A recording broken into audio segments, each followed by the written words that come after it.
बिस्मिल्लाहिर्रहमानिर्रहीम। एक शख्स ने अमेरिका में तालीम हासिल की। इसका उस्ताद यहूदी था। एक दिन सबक में सूद के फ़ायदे बयान करने लगा।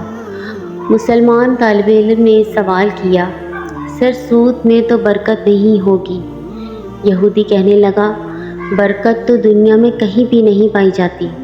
मुसलमान ने कहा, अगर कोई शख्स कहे कि मुझे 10,000 कुत्ते चाहिए तो क्या वो मिल जाएंगे? उसने कहा नहीं। फिर पूछा, अगर कोई शख्स 10,000 बकरियां मांगे तो क्या वो मिल जाएंगी? जवाब आया, हाँ ज़रूर मिल जाएंगी।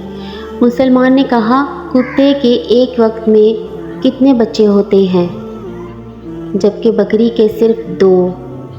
फिर हर रोज़ बकरियां ज़िबा की जाती हैं, मगर कुत्ते आज़ाद फिरते हैं। इसके बावजूद बकरियां ज़्यादा हैं।